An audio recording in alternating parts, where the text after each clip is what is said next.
Bien, vamos a continuar. Por favor, silencio. Prolongaremos la sesión un poco, solo hasta las 8:30 aproximadamente, una hora, y el Ministerio Fiscal ya les anuncio, aunque lo haré luego en su momento, la petición en audiencia pública que ha solicitado proyectar un par de imágenes sobre recorridos de trenes. Naturalmente, si se le concede al Ministerio Fiscal, se concede a las partes. Bien entendido que se trata de seguir hablando, o sea, de una imagen que ayude o complemente y que sea la parte mínima del informe, no que el informe se transforme en una presentación en sociedad. Pero ya se lo aviso para que no les llame la atención.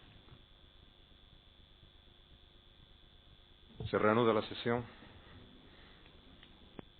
Cuando quiera, señora. Con la venia de la sala. Siguiendo con el esquema que estábamos planteando, una vez ya planificada la ejecución de los atentados, entramos a la formación de la célula terrorista, el grupo ejecutor y el grupo de Yamal Admidan, teniendo en consideración las directrices ya marcadas por Serhan Rabey, Youssef El Had y Hassan El Haski. Y una vez que ya se había tomado la decisión de cometer un atentado en España por la posición del gobierno en la guerra de Irak y por las detenciones que se habían producido como consecuencia de la operación Dátil llevada a cabo por el Juzgado Central número 5 y que ya ha sido objeto de sentencia condenatoria confirmada por el Supremo, las personas que fueron captadas por las distintas personas que se han mencionado anteriormente son las siguientes. Del grupo del Rabey formarían parte los procesados Basel Ghaliun, Fouad El Moravit, Jamal Zougan, que era de Lavapiés, seguidor de Abu Dada, Muanna Al-Malad Abbas, que era una persona que mantenía una relación bastante estrecha, importante, a través de su hermano Mutaz con el dirigente Abu Qatada, que era, como se llama, el representante de Bin Laden en Europa, que, como se ha dicho anteriormente, adoctrinaba a través de vídeos, prestaba apoyo logístico, apoyo a las personas que viajaban o pasaban por España, les daba asistencia, alojamiento y acogida, tanto en el local de la calle Virgen del Coro, número 11 de Madrid, donde vivían los procesados Basel El Ghaliun y Fouad El Moravit a partir de octubre del año 2003, y a este grupo luego se unió el procesado Larbi Ben Salam, que, como se ha manifestado anteriormente, fue detenido en junio del año 2005 en la localidad barcelonesa de Santa Coloma de Gramenet, junto a otras personas, en una operación conjunta denominada Operación Sello por el Juzgado Central número 6, una operación conjunta con el Juzgado Central número 5, denominada Operación Tigris, y respecto a las células que se dedicaban a captar a muyahidines, prepararlos y enviarlos a Irak, así como a darle cobertura a varias de las personas para huir de España que participaron en los atentados terroristas con resultado de muerte cometidos en Madrid el 11 de marzo y posteriormente en la localidad madrileña de Leganés el día 3 de abril. Posteriormente se unirían el grupo de Youssef Belhaj, el procesado Abdelmajid Bouchar y el huido, según se tiene conocimiento posteriormente, ya fallecido Mohamed Afalad, así como Daoud Ounane, que también, según manifestaciones de Kamal Akbar en esta sala, también se habría suicidado en Irak, en la localidad de Kerbala. Posteriormente al primer grupo se integrarían igualmente los procesados Saed El Arrak y Mohamed Bouharrat. La célula operativa estaría formada por Yamal Admidan, persona que había estado en prisión en Marruecos por su presunta participación en un delito de homicidio y que al parecer volvió en libertad, no se sabe si en libertad provisional o de qué forma. El caso es que estaba de vuelta a España en julio del año 2003 y había vuelto bastante cambiado en su ideología radical yihadista, y a los pocos meses, a través de los hermanos Oulad Akhtar, se puso en contacto con Serhan Ben Abdelmajid Faqet. Esta persona, Yamal Admiran, era una persona que procedía de la delincuencia común y aportó su experiencia delincuencial tan importante relacionado con robos, tráfico de drogas, falsificación de documentos, robo de vehículos y otros extremos, y su actividad delincuencial es la que puso a disposición del grupo de Serhan y los mencionado anteriormente. Pero este grupo de delincuentes comunes, todos de extracción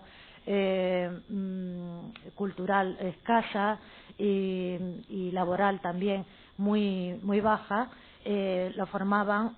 no solo Yamal Admiran, sino los que posteriormente se suicidaron en Leganés, Adnabi Kounja, alias Al-Malad, Rashid Oulad Akcha, su hermano Mohamed Oulad Akcha, Rifat Anouar y Alekema Lamari. Alekema Lamari, que como decía el fiscal jefe anteriormente, en la mañana del día de la fecha, en un principio no se supo de su integración en ningún grupo en concreto, hasta que a través de la investigación se pudo conocer que Alekema Lamari era conocido de los hermanos Shedadi, que a su vez fueron en su momento dos de ellos imputados en la causa y luego no fueron procesados, pero que conocían las actividades ilícitas a las que se dedicaban muchas de las personas anteriormente mencionadas, y que conocieron a Lamari por haber estado en Valencia a través de Alekema Lamari. Era muy amigo de una persona también, Safwan Sabach, que en su momento fue detenida, no ha sido procesada, pero que guardaba relación con los hermanos Shedadi por la detención que en su momento hubo de otro de los hermanos Shedadi en la operación Dátil. Alekema Lamari, cuando viene a Madrid, se integra, está mucho tiempo en Lavapiés, y es como así poco a poco va teniendo contacto con las personas anteriormente mencionadas, y siempre había dicho, a raíz de su detención y de su condena por su integración en el GIA argelino, en la operación Apreciate, que tenía que cometer algún atentado en España. Si bien su amigo Safwan Sabach en algún momento le quiso quitar de esta idea que tenía preconcebida, de hecho habló con él en marzo del año 2004 y le dijo, a finales de marzo del año 2004, cuando ya habían sucedido los atentados de Madrid, y le dijo que nunca le cogerían vivo. Era una persona que nunca utilizaba teléfonos móviles, sino a través se ponía en contacto con sus conocidos, con sus amigos, a través siempre de llamadas telefónicas, por locutorio o a través de cabinas telefónicas. En verano del año 2003 se producen una serie de reuniones entre los hermanos Oulad Akcha, con Rifat Anouar, Adnabi Kounja, Basel Galiun, Fuad El Moraví, Serhan, y a raíz de esas reuniones cuando Serhan, como he dicho anteriormente, contacta con Yamal Admiran. En octubre del año 2003, como se ha dicho anteriormente, Youssef Belhaj viaja a España y comunica ya la fecha elegida a raíz del comunicado de Bin Laden. Rabé igualmente se desplaza a España a ultimar una serie de detalles a principios del año 2004. En febrero de 2004, Youssef Belhaj ultima también las instrucciones a sus amigos cuando vino en febrero del año 2004. El otro grupo conocedor de la finalidad terrorista de los activistas que anteriormente se han mencionado y que participaban en falsificación de documentos, en la adquisición y que participaron posteriormente en la adquisición y el traslado de los explosivos, en el acondicionamiento de los lugares donde se prepararon los artefactos explosivos, así como distintas viviendas donde se alojarían los miembros de la célula operativa que formaba Yamal Admiran y los delincuentes en principio comunes que se suicidaron posteriormente en Leganés, junto con Serhan, y se dedicaban también a otras actividades ilícitas como era el tráfico de drogas, los robos y la falsificación de documentos. En este grupo de personas lo formaban Amir Admiran, Othman El Ghannawi, Rashid Aglid, Mahmoud Liman Aoun, Abdelilal Fadwal, Nasreddin Bouzbak y Rafa Zuyer. Rafa Zuyer, que es la persona que posteriormente, conocedor de las actividades a las que se dedicaba Yamal Admiran, conocedor del radicalismo y el fanatismo integrista con el que había venido Yamal Admiran, había vuelto a España, fue el que le puso en contacto con sus amigos, un grupo de personas de Asturias, concretamente de la localidad de Avilés. Con todo este elenco de personas se produce la ejecución de los atentados, ya elegida la fecha, como expuse en la primera parte de esta exposición, de este informe, el día 11 de marzo del año 2004. Interesa que se exponga la filmación que ha sido realizada. Bien, el tribunal autoriza el uso como medio complementario de la filmación. Siga, señora. Gracias, señor. Con la venia de la sala. El día 11 de marzo del año 2004, 4 trenes partieron de la estación de trenes de Leganés, de Alcalá de Henares, con destino Madrid. Los trenes tenían su salida secuencial a las 7:01, 7:04, 7:10 y 7:15. Cuando los trenes llegaron a sus respectivos destinos, a las 7:40 horas aproximadamente, se produjeron concatenadamente a la vez varias explosiones a la vez, en total 10 explosiones.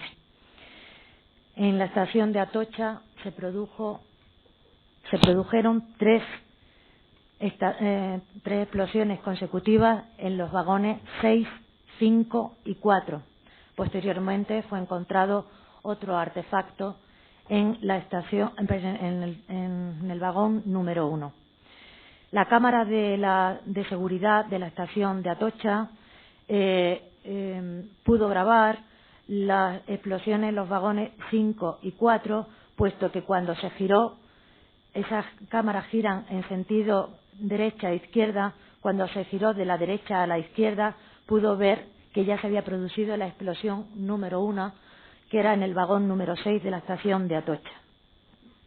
Posteriormente, en escaso segundo, hizo explosión otro artefacto en el vagón número 5 y a continuación, a muy pocos segundos, en el vagón número 3. Como consecuencia de aquellas explosiones, murieron 34 personas inmediatamente en dicho lugar. Posteriormente fue encontrado otro artefacto en el vagón número 1 que fue desactivado controladamente por los artificieros de TEDx. A la vez y a continuación de ese tren venía por la misma línea de recorrido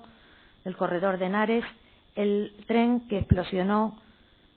a 800 metros de la estación de Atocha, en las proximidades de la calle Tellez. Este tren se ve también en las cámaras de seguridad de Atocha. Se ve perfectamente que explosionan a la vez el vagón 6 y el vagón 5, cuando ya la imagen se está metiendo de forma que no se pudo ver las explosiones en el vagón 4 y en el vagón 1. Si bien por los testigos se sabe que prácticamente explosionaron los 4 artefactos a la vez. En este tren murieron 63 personas. A la vez, y en la misma línea de recorrido desde Alcalá a Madrid, explosionó otro tren. En este caso era un tren de doble composición, de doble altura, que partía en ese instante cuando hicieron explosiones los vagones 4 y 5, estaba iniciando la marcha. En este tren murieron 65 personas. Por último, en el tren que explosionó igualmente a la vez que el resto de los anteriormente mencionados, explosionó otro artefacto en el vagón número 4 del tren que había partido de la estación de Alcalá de Henares a las 7:15 de la mañana. En ese tren murieron 14 personas. Inmediatamente se pusieron en actividad todas las instituciones del Estado, todos los cuerpos, el SAMUR, Protección Civil, los bomberos de la comunidad y del Ayuntamiento de Madrid, que hicieron todos estos cuerpos una labor ingente e impecable aquella mañana, que ayudaron tanto a los levantamientos de las personas fallecidas, así como a la evacuación de los heridos. Los heridos en total en los trenes a día de hoy, y según los informes de los forenses, son un total de 1.841 personas. Posteriormente hablaremos de las víctimas al final de este informe. La ejecución de estos atentados participaron las 7 personas que fallecieron posteriormente en Leganés. Asimismo fue reconocido el procesado Yamal Zougan, así como Abdelmayid Bouchard, con las precisiones que esta mañana ha hecho el fiscal jefe del testigo protegido X11. Si bien esta fiscal tiene que precisar lo siguiente: cuando se hicieron los reconocimientos en rueda de Yamal Zougan, la X11 reconoció en una ocasión a Yamal Zougan en duda con otra persona, posteriormente solo a Yamal Zougan. No estaba detenido Abdelmayid Bouchard, que Abdelmayid Bouchard fue detenido por las autoridades serbias en septiembre de 2005. Cuando se detuvo por las autoridades serbias y entregado a España el 25 de septiembre de 2005, al ver el aspecto que presentaba Abdelmayid Bouchard, y aparte de que no había sido reconocido por las personas que anteriormente, que esta mañana han sido mencionadas por el fiscal jefe que reconocieron a Yamal Zougan, se volvió a hacer otra rueda de reconocimiento con los dos y con las personas que habían sido identificadas por los testigos protegidos. En aquella rueda de reconocimiento, la testigo X11, y teniendo presente a Yamal Zougan, reconoció sin ningún género de duda a Abdelmayid Bouchard. El reconocimiento de Yamal Zougan no cabe duda de que se produjo de la manera que han explicado detallada y pormenorizadamente los testigos protegidos y como ha manifestado el fiscal jefe en la mañana del día de la fecha. Por el A27, el R10 no ha comparecido en el acto de la vista, la C65 y la número 70. Estas personas desde un principio reconocieron a Yamal Zougan, y tengo que mencionar a la sala que el día 26 de marzo del año 2004 se acudió a la prisión de Soto del Real a llevar a cabo uno de los reconocimientos en rueda por estas personas y por otra persona que resultó muy afectada física y psíquicamente por los atentados y que se puso muy nervioso cuando vio a Yamal Zougan en Soto del Real, en la prisión de Soto del Real. Siempre que se han hecho los reconocimientos en rueda de los reconocidos y de las personas que se han hecho los reconocimientos en rueda a lo largo de la instrucción de la causa, siempre los señores letrados que están aquí presentes, que casi todos ellos han participado desde un principio en la instrucción, saben cómo se han llevado a cabo los reconocimientos en rueda. Siempre se buscaban las personas más similares a los procesados. Siempre fueron personas en todos los aspectos, en la vestimenta, en la barba, en la no barba, en todo lo más parecido. Pero no solo se daba el visto bueno por el juez instructor, sino siempre se decía a los abogados defensores que ellos escogieran de todos los detenidos que había las personas que creían ellos que más se parecían a su cliente, para que no hubiese nunca ningún tipo de duda a la hora de llevar a cabo esos reconocimientos en rueda. Aquel día que se reconoció a Abdelmayid Bouchard no fue una excepción, y el señor letrado,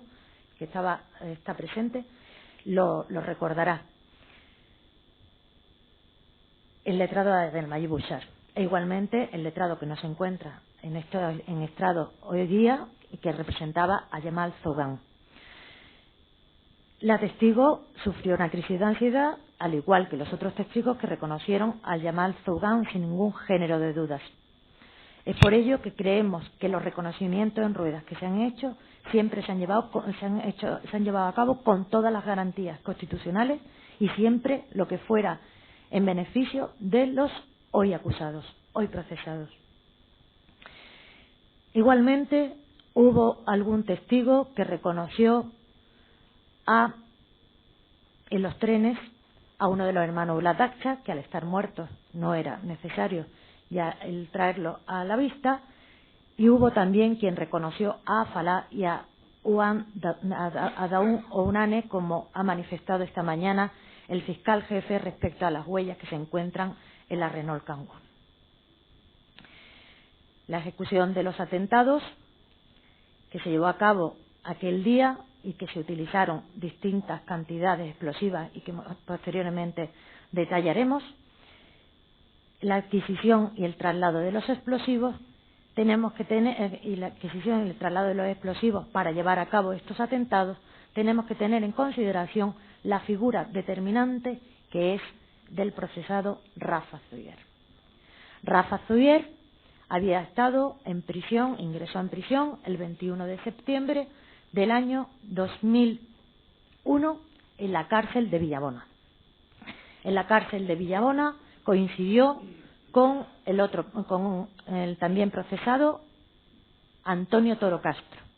Antonio Toro Castro en aquella fecha era conocido, amigo de otro de los procesados, de José Emilio Suárez Trasorra. Estas dos últimas personas, tanto Antonio Toro como José Emilio Suárez Trasorra, han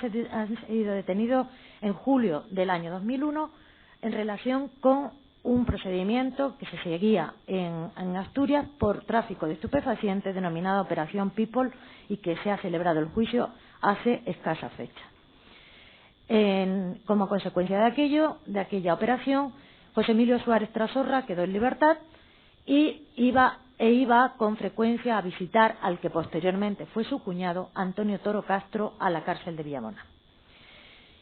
En la cárcel de Villabona conoce a Rafa Zuyer por ser amigo de Antonio Toro Castro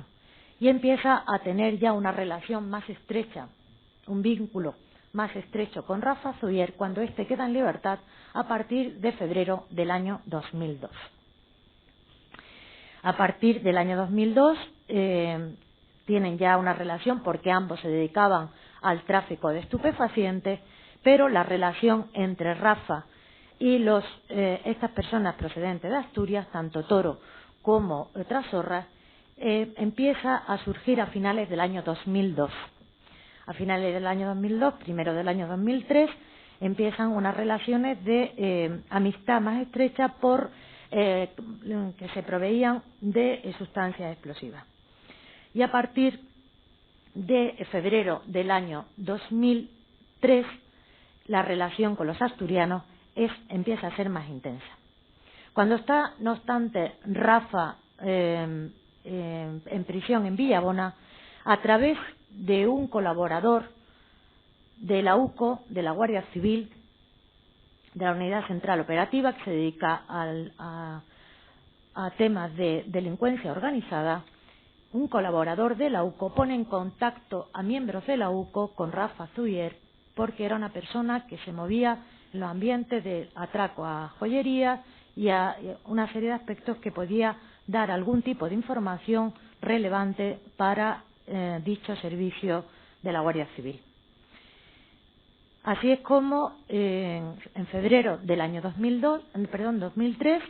y ya siendo ya la relación más estrecha entre Rafa Zuyer y Toro y Trasorra,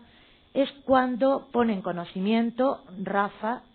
colaboraba y proporcionaba la información siempre de forma interesada a los miembros de la UCO, es cuando pone en conocimiento de los miembros de la UCO que sus conocidos de Asturias, sus amigos asturianos, se dedican al tráfico de sustancias explosivas y que son capaces de poder vender 150 kilos de explosivos a la persona que crean que sea buen comprador. De esta forma, la UCO le dice a Rafa que si es verdad si hay este ofrecimiento de 150 kilos, que consiga una muestra para examinar dicha sustancia y ver si efectivamente pueden llegar a esa cantidad tan importante. Pero Rafa Zuier se pone en contacto con los de la UCO el día 20 de febrero del año 2003 y les manifiesta que tiene una muestra de la sustancia explosiva que le han entregado sus amigos Toro y Trasorras. Queda Rafa Zuier con los miembros de la UCO en frente del cuartel de la Guardia Civil en Las Rozas, aquí en Madrid, y le entrega un tarrito de cristal con una sustancia que posteriormente vieron los artificieros de la Guardia Civil y que se trataba de dinamita, pero que estaba en muy malas condiciones y era una cantidad muy pequeña. Al ser una cantidad muy pequeña y la de la muestra y la cantidad que a su vez estaban diciendo que podían proporcionar, no lo consideraron relevante y además destruyeron dicha muestra. Pero no obstante, el día 6 de marzo del año 2003 vuelve Rafa Zuier a manifestar a sus controladores de la UCO que Trasorras y Toro se encuentran en Madrid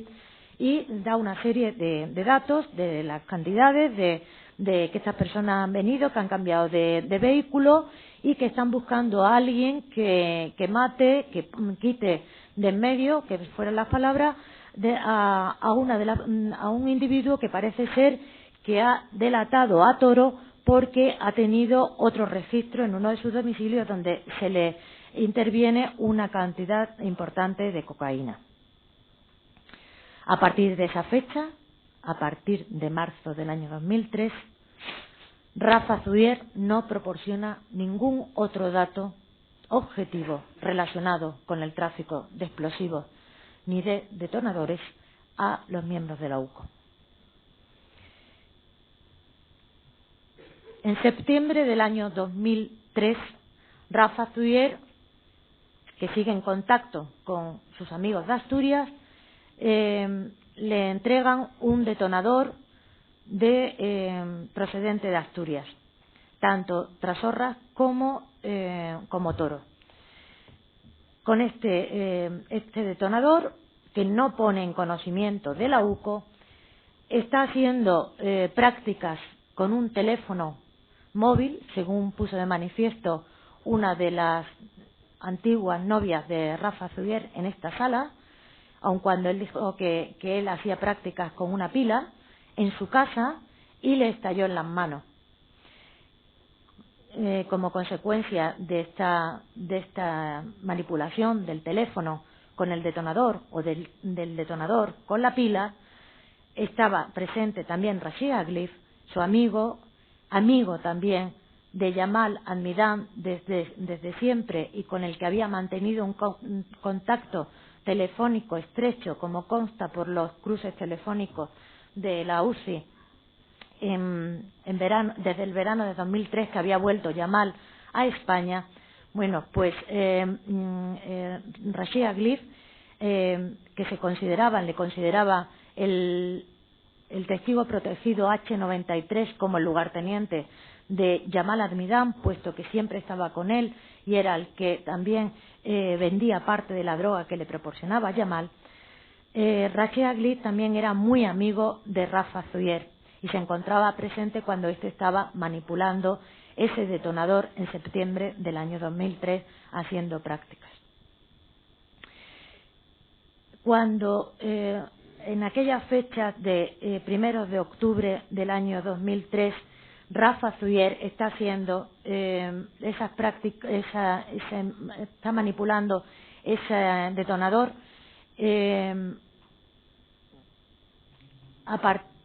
posteriormente tuvo una reyerta con un conocido en una discoteca, por lo que sufrió un apuñalamiento en uno de sus brazos y tuvo que ser ingresado en el Hospital de San Carlos de Madrid. En el parte del Hospital de San Carlos no solo se le curan de aquellas heridas, sino también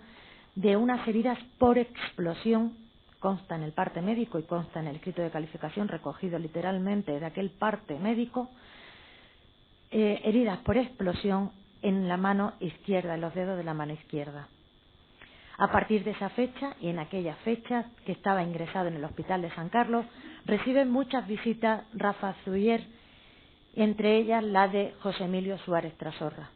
Y así consta, no solo por el testimonio de ellos, sino también por el uso del por el uso de la tarjeta de crédito de José Emilio Suárez Trasorra con fecha 16 de octubre del año 2003. A partir de esa fecha, José Emilio Suárez Trasorra, que ya conoce las intenciones de Rafa Zuyer de proporcionar, de vender explosivos puesto a cambio de droga, se pone en contacto con el rulo, con Raúl González Peláez. Pero a su vez, Rafa Zuyer propicia una reunión en el McDonald's de Carabanchel a finales del mes de octubre, que él ya estaba fuera del hospital, en el que pone en contacto a Yamal Admirán como proveedor de la droga y a José Emilio Suárez Trasorra como proveedor de los explosivos. En esa reunión, que ha sido tantas veces debatida por los asistentes, no asistentes, y al final de tantas veces que se han desdicho a lo largo del procedimiento, se pudo determinar que en la reunión del McDonald's de Carabanchel participaron una serie de personas, entre las que estaban Rafa Zuyer, Rachid Aglif, José Emilio Suárez Trasorra, Yamal Admirán, uno de los hermanos Ulat Acha, que no ha podido nunca ser precisado, pero siempre se ha mencionado por los testigos que era el más parecido, Carmen Toro, y un individuo contra el que no se ha seguido el procedimiento, llamado Pablo Álvarez Moya, que declaró en esta sala. En aquella reunión ya se pone de manifiesto el intercambio de explosivos por droga, y es Rachid Aglif el primero que menciona la cantidad de 60 kilos de explosivos para proporcionar a Yamal Admirán. Posteriormente, y antes de que viaje Rafa Zuyer a celebrar, como él decía, el Ramadán a Marruecos, se marcha según su pasaporte el 18 de noviembre de 2003 hasta el 7 de diciembre de 2003, antes del viaje de Rafa Zuyer a Marruecos, por tanto a primeros del mes de noviembre, se vuelve a celebrar otra reunión, y ahora es en un McDonald's de Moncloa. En el McDonald's de Moncloa aparecen los mismos asistentes, menos Carmen Toro, que en lugar de Carmen Toro estaba su hermano Antonio Toro Castro. Y en esa reunión no va tampoco Rachid Aglif. En esa reunión se vuelve a tratar el tema del pago de la droga. Ya se había proporcionado parte de la droga, pero no se habían proporcionado los explosivos. Y a partir de esa fecha ya constan los constantes tráficos telefónicos entre José Emilio Suárez Trasorra y Raúl González Peláez. Raúl González Peláez a partir del 18 de octubre del año 2003. Posteriormente hay otras en el 26 de noviembre del año 2003 y así hasta 62 llamadas hasta principios de febrero del año 2003. A través de José Emilio Suárez Trasorra entramos en el grupo de Asturias, a través del Rulo, de Raúl González Peláez, que le denominaban Rulo, que conocía perfectamente la dinámica de trabajo de la mina donde él trabajaba en aquella fecha, hasta finales de aquel año, en la mina Conchita, e igualmente donde había estado trabajando José Emilio Suárez Trasorra, y que hasta esa fecha no había tenido ningún tipo de relación de amistad con Raúl, hasta octubre, noviembre del año 2003. A raíz de ahí,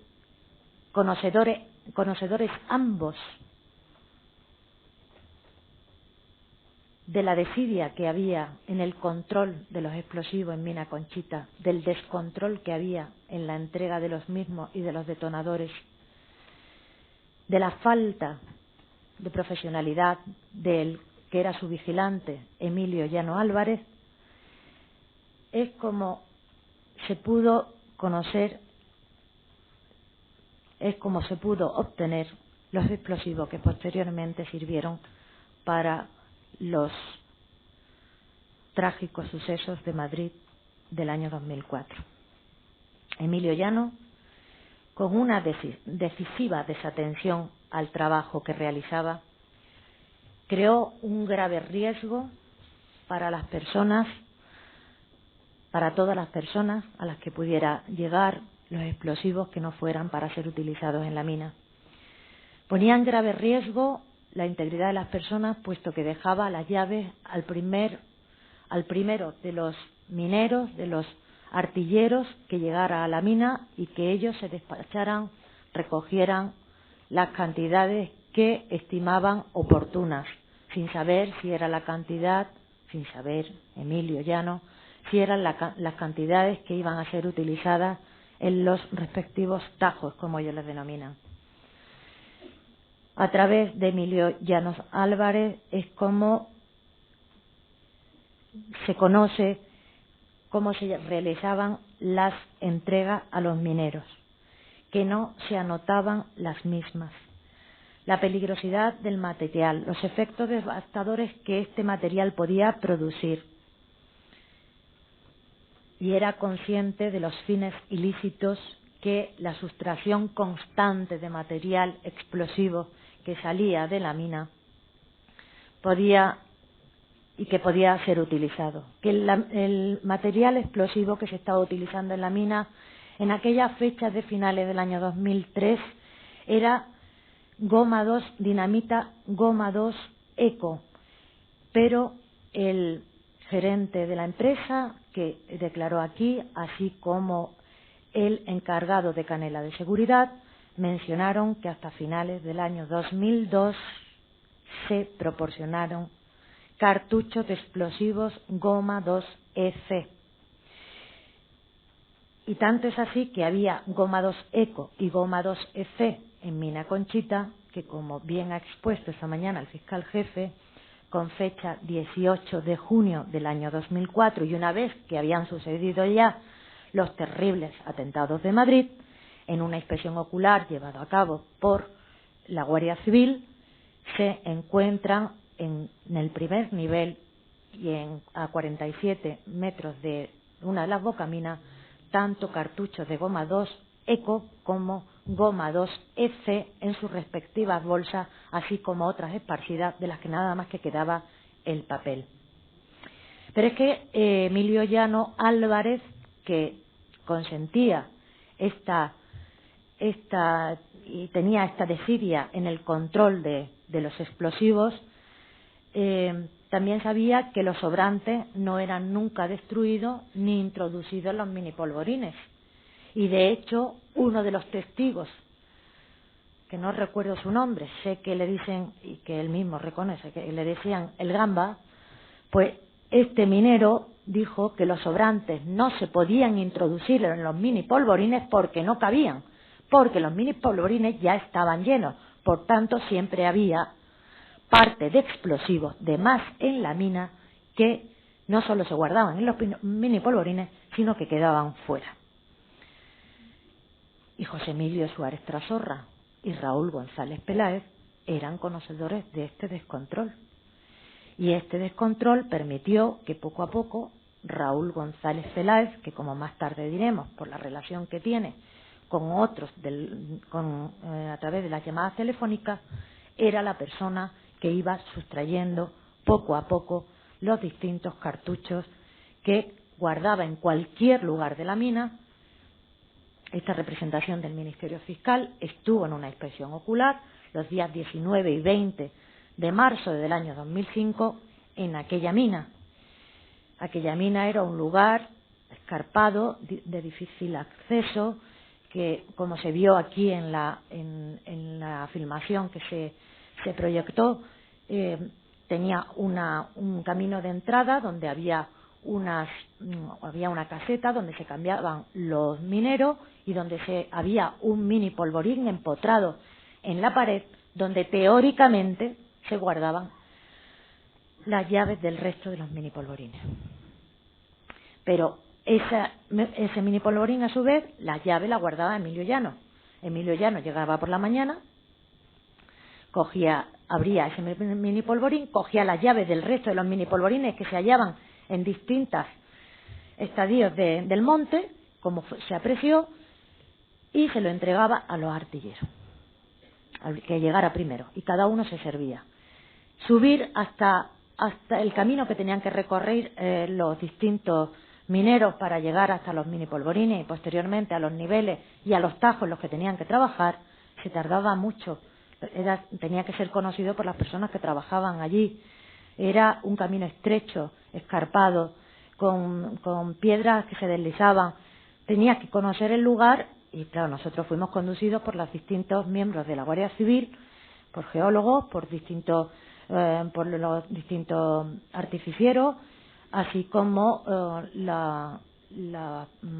agentes de información que nos acompañaron de Madrid para realizar aquella inspección ocular. Había un nivel que se tardaba aproximadamente un cuarto de hora en llegar, donde ya estaban las vagonetas que daban a su vez a uno de la boca mina, y donde ahí caía el distinto mineral, el distinto material de caolín que se extraía de los distintos niveles. Y los mini polvorines se hallaban en otro lugar, a la derecha de aquellas vías de las vagonetas, y estaban empotrados en distintas zonas del monte. Esas distintas zonas del monte había 4 o 5 mini polvorines muy próximos, y se vio en la filmación que encima de uno de los mini polvorines había un árbol, y ese árbol, al pie de ese árbol, era donde se dejaban las llaves por el minero que hubiese cerrado por último el mini polvorín correspondiente, y allí se recogerían en su momento oportuno, en su caso, por Emilio Llano Álvarez.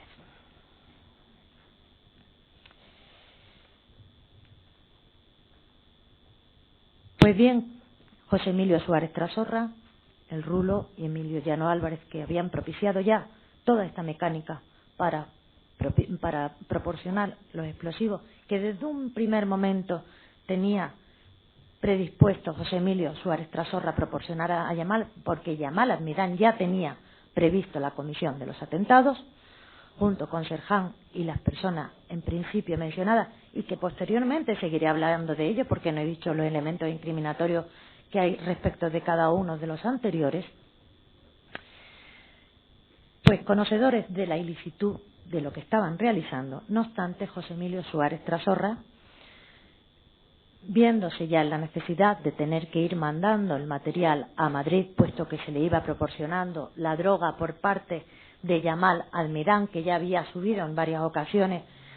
a Asturias, concretamente a Avilés, y había sido visto por varios de los testigos, entre ellos el propio inspector jefe de estupefacientes de Avilés, como mencionó aquí, e incluso Carmen Toro llegó a decir en su declaración que había visto a su marido con 2 árabes en un coche rojo en una ocasión.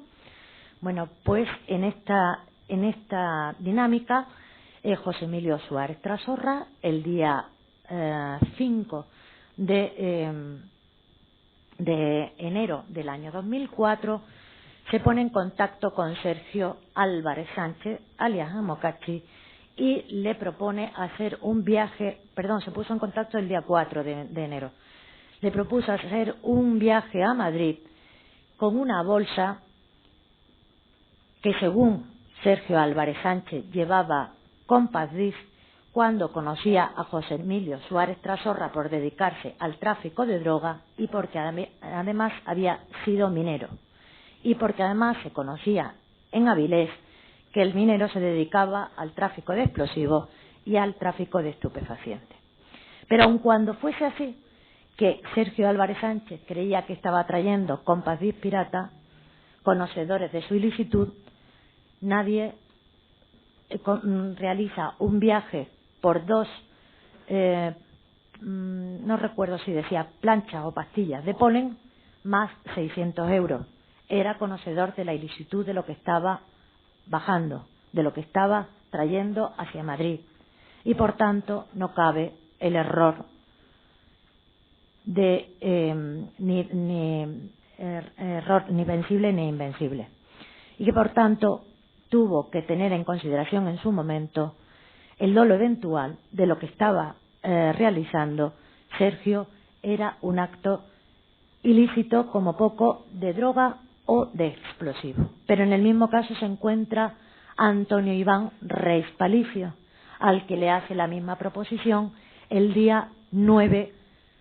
de enero del año 2004, y que también trae una bolsa con aproximadamente 10-15 kilos de explosivos, y que precisamente a Antonio Iván Reis Palicio se le ofrecen también 500 euros por el viaje, y así como saldar una deuda que tenía con Antonio Toro Castro y con su amigo Richard por un importe de 900 euros. Los dos se encuentran en la misma posición, conocedores a lo que se dedicaba José Emilio Suárez Trasorra, porque era el proveedor de ambos del hachís.